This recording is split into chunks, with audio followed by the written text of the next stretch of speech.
Welcome back, guys. I wanted to give you an update on my garden and how it's doing. It's almost near the end of the season. Not yet though. We have a really long growing season, and I went on vacation for a week and a half, and I came back to a monster garden, and I wanted to show you some of the things in the garden, the moonflowers at the beginning of this video, and I'm going to show you my loofahs, and then some of the stuff that when I was gone got attacked by pests and died. So I'm going to give you an update, and I'm going to show you my loofahs first. Here's the loofahs. I have this part of the fence in loofahs, and I have another part in the fence that have loofahs. This is the back side of my fence. These grow incredibly fast when the conditions are right. They do not like cold whatsoever. They like pure heat, and it's helped that it has rained like crazy. You can see them growing into the grass. I have to weave them, but I'm going to show you some of them if I can get a good shot. Oh my goodness, that loofah is huge. Let me see if I can get it out. Let go. So it looks like a huge cucumber, but it's not a cucumber. Yeah, and I have some right next to it. See it? They're so big and so long. This one's going to be odd shaped. That's okay, they work just as well.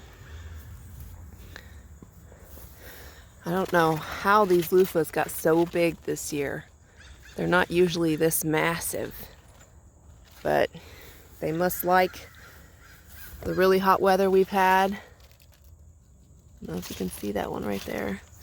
The really hot weather, and then also the rain has just, I mean, there's so many loofahs. Here's one that's at a smaller stage. Let me see if I can pull it out. Yep. This one's not that old. Let's see. I know I got bigger ones in here. I gotta be careful. Last time I stuck my hand in here, I got stung by something.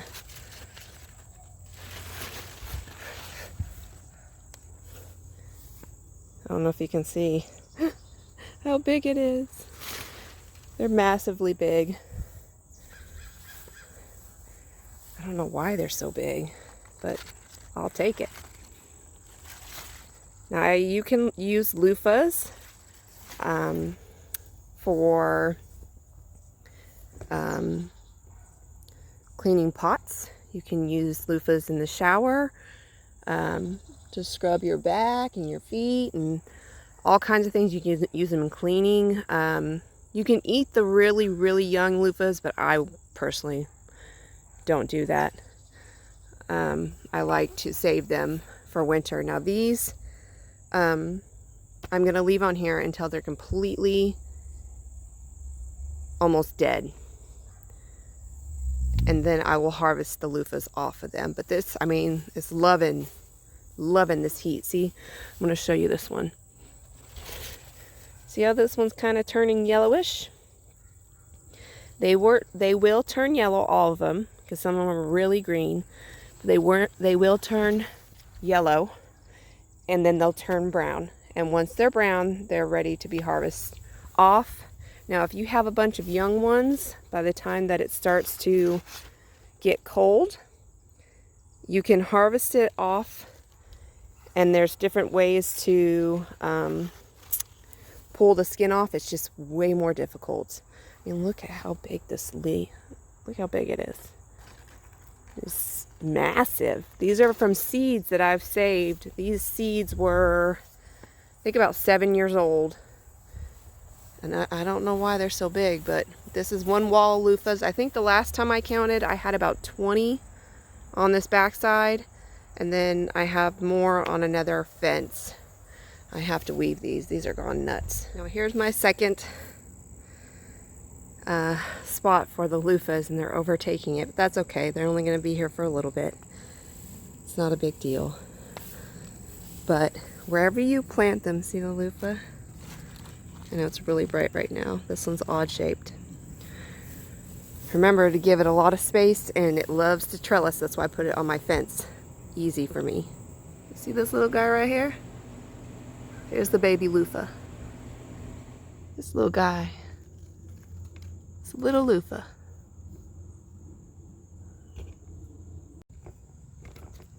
Here's a smaller Luffa. These are the type that they eat, but I'm not gonna eat them. I know it's really bright right now, it's hard to see this, but when I got home, when I left, this fig was completely healthy. You can even see the figs on it. When I got back, it is completely almost dead, except for one this side, but it's looking real sad, like it's gonna kick the bucket too. So I'm gonna have to cut this fig. This was the fig, some of the figs that I cut down when I had the ambrosia beetles in it. I cut it down to the ground. It grew taller than me this year. It exploded in growth. But now I'm guessing something bored at the bottom and got to it. Pest or something that ate its roots, because it's just dead. It's super sad. All the fruit on there is gone. I've been gone for a week and a half, and this is the weeds. It's like the weed fairy came and just sprinkled her wand all over my garden. So this is wood chips underneath this. But I came home to a surprise because these weren't here when I left. I think, oh man, what kind is this one?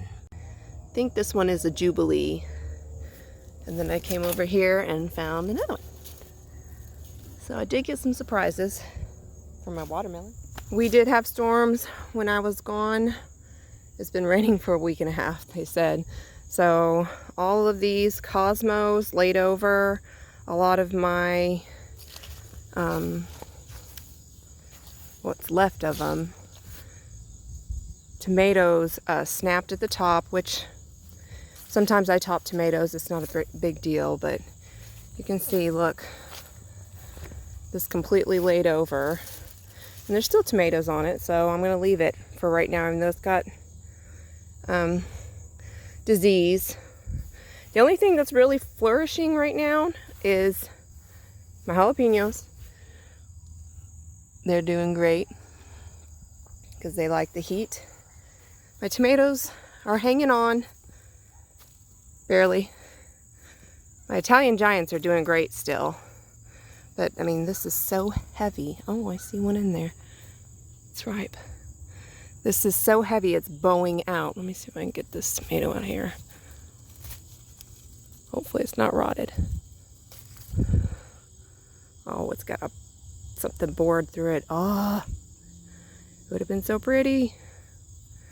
I might just... No, I can't use it. It did it all the way through, but I've still got a ton of tomatoes. I do have blight. You can see the blight on the leaves. Okay, and it has started from the bottom up. Usually always starts from the bottom up, but we've had an insane amount of rain this year. We've never had this much rain in a summer that I can remember when we set records the other day. So I'm really struggling with the blight because of the rain and from the humidity, and I did not thin these before I left, so that's also making it worse. I mean, you can see my cherry tomatoes. No, you can't see, it's too bright. Let's see if I move over. But you can see the blight. I'm gonna try to let the last set of tomatoes on here get right before I pull them out. It's not gonna hurt anything, but it's just not pretty. And I'm not gonna try to fight it. It's way too many plants. I think I have 200 tomato plants this year. It's just not worth it to try to fight it on every single plant. Oh, look how beautiful these are.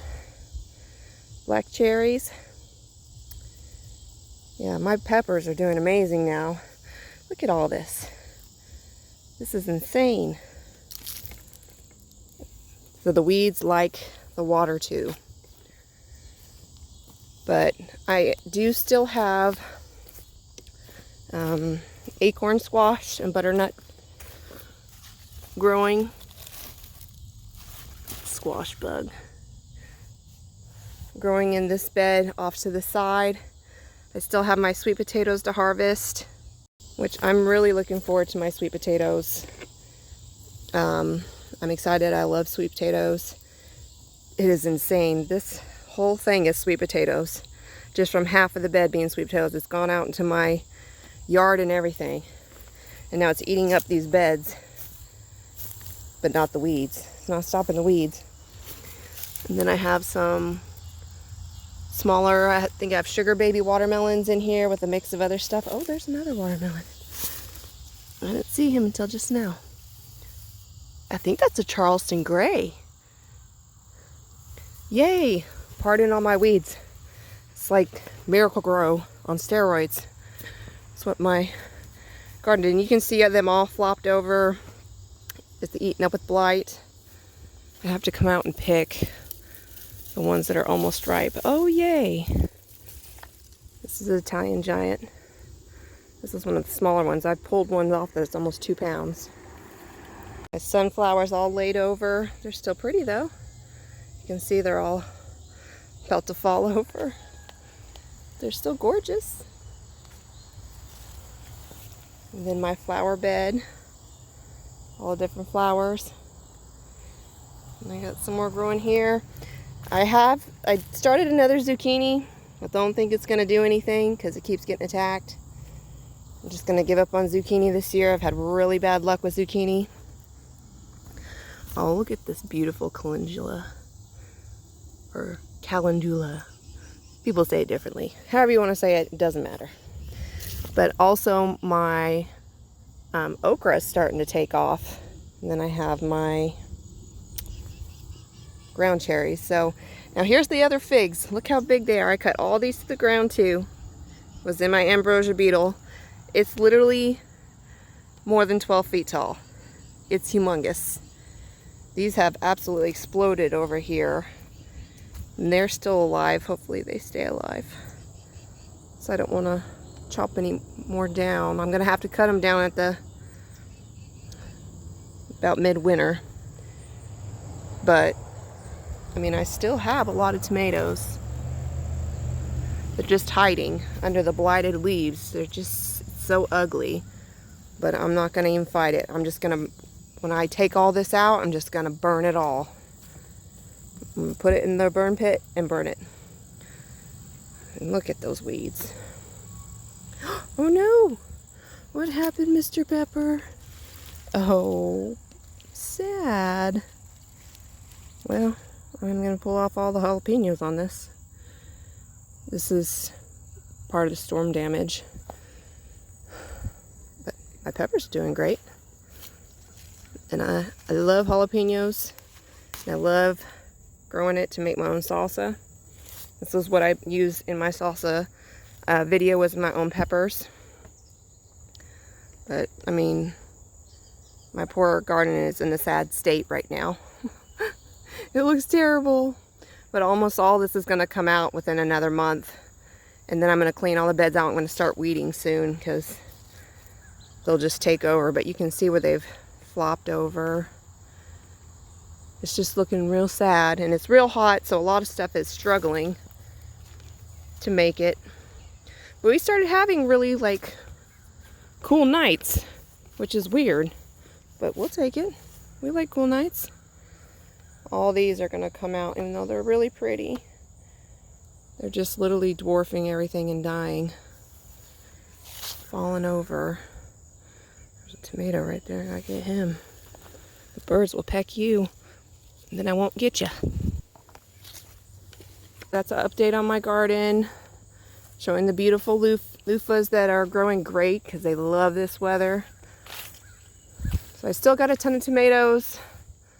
All varieties of hot peppers. I have some cucumbers that I replanted down there, but they are looking so sad. I did so terrible with cucumbers, squash, and zucchini this year. It is just so sad because I love all those things, but of course those would be the things to die. Oh, got bell peppers. I haven't really checked out here, so gotta see what I need to take off the bell peppers. So I do have bell peppers, some tomatoes, hot peppers, sweet potatoes are coming up, and then I have some stuff to store for winter. So overall, I think that's great. I see the losses, but I'm going to take everything good that I have and run with that instead of the bad things. And I'm going to top these babies because they're just too heavy. Look how pretty these moonflowers all are. I call them moonies. That's what my daughters call them. They smell amazing. Seriously, plant some if you've never planted these. Now, be careful. I think these can be toxic to pets if you're worried about that. They are just beautiful, a beautiful vine, and they smell so good. All right, so this is just a mini, almost to the end of the season, garden update. I do have lots that's flourishing, but and then I have a lot that's dead or dying, but I'm gonna focus on the positive and what I've gotten from my garden. I've got a lot of tomatoes, at least 500 pounds of tomatoes from my garden because I canned 100 pounds of just sauce, not counting my diced tomatoes and other things. So I know I've gotten that much more, probably more, but I'm just going to be conservative and say around 500 pounds. But I have a lot of tomato plants. I do that for my family so I can. I don't have to buy these things from the store. I don't have to worry about shortages. This is why I plant a garden. And also the loofahs and moonflowers, if you can, try your hand at them. They're great. The moonflowers are amazing smelling, and they'll keep blooming all the way until right before winter. And they really like it when it has cooler mornings because they stay open longer. Because the moonflowers only come out when dusk sets, and then they close up when morning comes. And then the loofahs are great for multiple purposes. If you want to try to plant those, they're not hard to grow, but they do like heat. They like heat. You got to keep them watered, but they're not too finicky. But they're great plants, and they give you something that you can use all winter for pots, pans, personal use, whatever. They're great. So I encourage you guys to go out and try something new, plant something new next year. Buy the seeds now. Seeds don't go bad from one year and the next year they're bad. You can buy seeds on sale. I encourage you guys to do that. Buy it on sale, keep it for the next year, and plant it. Plant something new. Try something new. I try something new every single year to see if I like it or not. If I don't like it, I don't plant it again. But you might find something that you love, like loofahs or moonflowers. I love those, so I plant them every single year, and they're wonderful. So, hope you enjoyed this update, and I'll see you guys next time.